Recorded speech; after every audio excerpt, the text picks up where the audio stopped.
இந்த நாளிலும் முதல் நூற்றாண்டு கிறிஸ்தவர்கள் அவர்கள் ஜெபத்தின் மூலம் நாம் கற்றுக்கொள்ளக்கூடிய பாடங்கள் என்கின்ற தலைப்பில் அப்போஸ்தலர் 3ஆம் அதிகாரம் வசனங்கள் 1, 6 2 வசனங்களை நான் வாசிக்கிறேன். ஜெப வேளையாகிய 9ஆம் மணி நேரத்திலே பேதுருவும் யோவானும் தேவாலயத்துக்கு போனார்கள். அப்பொழுது பேதுரு, வெள்ளியும் பொன்னும் என்னிடத்தில் இல்லை, என்னிடத்தில் உள்ளதை உனக்கு தருகிறேன். நசரனாகிய இயேசு கிறிஸ்துவின் நாமத்தினாலே நீ எழுந்து நட என்று சொல்லி, இந்த வேத பகுதியிலே நாம் பார்க்கிறோம். அப்போஸ்தலனாகிய பேதுருவும் யோவானும் 2 பேரும் மிகவும் பிரதானமான அப்போஸ்தலர்களிடையே அதிக பணி சுமை நிறைந்தவர்கள். வேலைப்பளு இவர்களுக்கு மிகவும் அதிகமாக இருக்கும். அநேக இடங்களுக்கு சென்று ஊழியம் செய்ய வேண்டும், அநேக மீட்டிங்ஸ் இருக்கும். ஏன்னால் இவர்கள் முதன்மையானவர்கள். இப்படி வேலைப்பளு அதிகமாக இருக்கிறது. தங்களுடைய நேரங்களில் அதிகமாய் அவர்கள் அதிக வேலைப்பளுகள் இருந்தாலும் இந்த வேலைப்பளுகள் மத்தியிலும் இவர்கள் என்ன செய்கிறார்கள்? அந்த ஜெப நேரமாகிய 9ஆம் மணி நேரத்தில் ஆலயத்திற்கு செல்லுகிறார்கள். இவர்கள் தங்களுக்கு ஒரு ஜெப நேரத்தை நியமித்து அந்த ஜெப நேரத்தில் ஒழுங்கும் கிரமமாய் ஜெபிக்கிறார்கள். அதனால்தான் கர்த்தர் என்ன செய்கிறார்? அந்த ஜெப நேரத்தை கர்த்தருக்கென்று கொடுத்ததினால் அந்த ஜெப நேரம் அவர்களுக்கு என்ன செய்தது? பெரிய கிரியைகளை செய்தது. நம்ம வேதத்தில் நம்ம 2வது அந்த 6வது வசனத்தை நாம் வாசித்தோம். அந்த இடத்துல என்ன நடக்கிறது? அவர்கள் பிறவி சப்பானியை என்ன செய்கிறார்கள்? குணமாக்குகிறார்கள். பாருங்க, முதல் நூற்றாண்டு கிறிஸ்தவர்கள் ஜெபத்திற்கு கொடுக்கப்பட்ட நேரத்தை அவர்கள் வீணாக்காமல் அவர்கள் அந்த நேரத்தை அவர்கள் ஜெப நேரத்தை ஜெபத்திற்கு செலவிட்டதினால் நடைபெற்ற கொடுத்ததினால் மிகப்பெரிய அளவில் கர்த்தர் கிரியைகளை செய்ய ஆரம்பித்தார். நாமும் இந்த நாட்களிலும் ஜெப நேரத்தை கர்த்தருக்கு கொடுப்போம். ஜெப நேரத்தை கர்த்தருக்கு கொடுப்போம். நாம் 3ஆம் அதிகாரம் அப்போஸ்தலர் நடபடிகள் முதல் நூற்றாண்டு கிறிஸ்தவர்களை நாம் பார்க்கிறோம். இப்பொழுது நாம் வாழக்கூடிய காலம் கடைசி காலம் என்று சொல்லுகிறார்கள். அதாவது கடைசி கால கிறிஸ்தவர்கள். சீக்கிரத்தில் ஆண்டவராக இயேசு கிறிஸ்து வரப்போகிறார் என்று சொல்லுகிறார்கள்.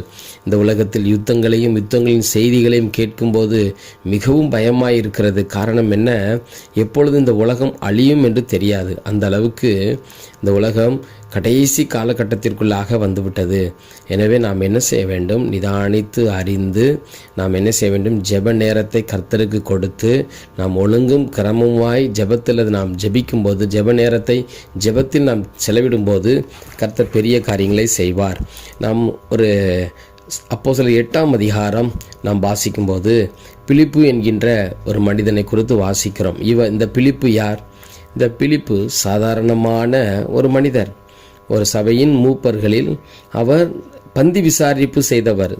வருகிற ஜனங்களுக்கு சாப்பாடு கொடுக்கிறவர். அந்த பிலிப்புவை கொண்டு அப்போஸ்தலர் 8ஆம் அதிகாரத்தில் பார்க்கிறோம். கர்த்தர் பெரிய பெரிய அற்புதங்களை செய்கிறார். அவர் மூலமாக அவர் செல்லுகிற இடங்கள் எல்லாம் அற்புதங்கள் நடக்கிறது. காரணம் என்ன? இந்த பிலிப்பு தன்னுடைய ஜெப நேரத்தை கர்த்தருக்கு சரியாக கொடுத்ததினால். எனவே நாம் என்ன செய்வோம்? இந்த நாட்களிலும் நாமே ஆராய்ந்து பார்ப்போம். நம்முடைய நேரம், ஜெப நேரம் கர்த்தருக்கு கொடுக்கிறோமா? ஜெப நேரத்தில் நாம் ஜெபிக்கிறோமா என்று நாமே ஆராய்ந்து பார்ப்போம். ஏற்கனவே ஒரு சம்பவம் நான் சொல்லியிருந்தேன். ஒரு குறிப்பிட்ட ஒரு வாலிப மகன் தன்னுடைய வாலிப பிராயத்தில் ஆண்டவராகிய இயேசு கிறிஸ்துவை சொந்த இரட்சகராக ஏற்றுக்கொண்ட பொழுது அவர் ஜெப நேரத்தை கர்த்தருக்கென்று கொடுத்தார். அவருடைய தகப்பனார் இறந்து விட்டார்கள். அவருடைய தகப்பனாருக்கு செய்யக்கூடிய இறுதி சடங்கு செய்துவிட்டு மொட்டையடித்துவிட்டு அவர் என்ன செய்தார்? ஐயோ, இன்றைக்கு என்னுடைய நேரத்தை, ஜெப நேரத்தை கர்த்தருக்கு கொடுக்கவில்லையே என்று சொல்லி தன்னுடைய வேதாகமத்தை அணைத்து கொண்டு வேகமாக ஊருக்கு பக்கத்தில் இருக்கிற குளத்தின் கரைக்கு சென்று அமர்ந்து அந்த வேதத்தை வாசித்து ஜெபித்தார். காரணம் என்ன? இன்றைக்கு என்னுடைய ஜெப நேரத்தை கர்த்தருக்கு கொடுக்க முடியவில்லையே என்கின்ற ஒரு ஆதங்கம். இப்படி அவர் தன்னுடைய ஜெப நேரத்தை கர்த்தருக்கென்று கொடுத்ததினால் என்ன நடந்தது என்றால், அவருடைய வாழ்க்கையில் ஒரு திடீரென்று ஒரு ஃபோன் அழைப்பு வருகிறது. அந்த ஃபோன் அழைப்பில் இப்படி அவருடைய அம்மா பேசுகிறார்கள், மகனே, அவனுடைய அக்கா இப்படி மனநலம் பாதிக்கப்பட்டது போல அவள் என்ன செய்கிறாள், சத்தமிடுகிறாள், ஆடை இல்லாமல் இருக்கிறாள், நீ உடனே வா என்று சொல்லி ஒரு அழைப்பு வருகிறது. உடனே அவர் ஃபோன் எடுத்துவிட்டு தன்னுடைய வீட்டிற்கு செல்கிறாள். அக்கா எங்கே என்று கேட்கும்போது, இதோ பக்கத்து வீட்டில் அக்கா இருக்கிறாங்க என்று சொல்லி அம்மா அதற்கு பதில் கொடுக்குறாங்க. பக்கத்து வீட்டில் போய் பார்த்தா வெளியில் பூட்டு போட்டு பூட்டியிருக்கிறாங்க.